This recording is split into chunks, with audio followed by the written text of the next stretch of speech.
Hello, and welcome to Stretching the Word. I'm your host, Sister Valerie, and not today, devil, just not this year. Well, as you know, we're talking about crying or weeping, and I'm going to discriminate today. You say, well, discriminate, that's not fair, Sister Valerie.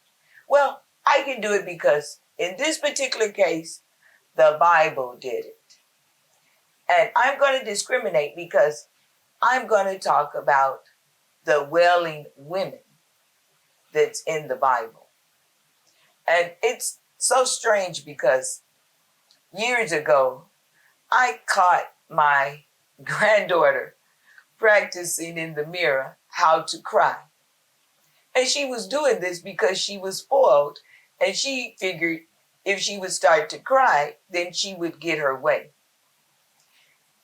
Honestly, years and years ago in the Far East, and it may still go on today, I'm not sure, but in the Far East, there were wailing women, and it was a profession.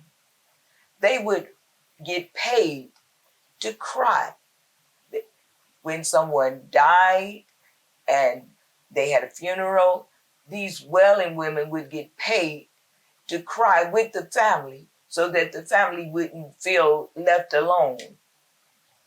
So, also, if we go to Jeremiah,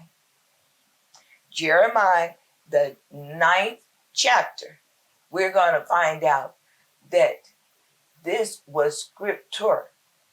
So we're going Jeremiah chapter 9, verses 17. And it says, "Thus saith the Lord," I'm reading King James, "Thus saith the Lord of hosts, consider ye and call for the mourning women, that they may come, and send for cunning women, that they may come, and let them make haste and take up a wailing for us." The word wailing simply means crying, okay? "For us, that our eyes may run down with tears, and our eyelids gush out with waters." Now, remember, I said that tears and crying, we know it as an emotional state.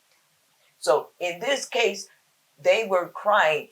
The Lord said for these women, for Jeremiah to call for these women so that they could come. Why? Because of the state of Israel. And guess what? Nothing's new under the sun. And just as God is the same today as he was on yesterday, and he changed not, so it still should be. We still need women to cry out, to weep and mourn for the state of our nation, for the state of our families, for our cities, because of this violence. We still need women to stand in the gap and till our souls just cry out of our souls because of the state in which this world is in. So, nothing against the men, and men can cry as well, as I stated before. There's nothing wrong with a man crying. But the Lord called especially up on the women. So if this is your calling to be a wailing woman, don't be ashamed. Cry from the depths of your soul.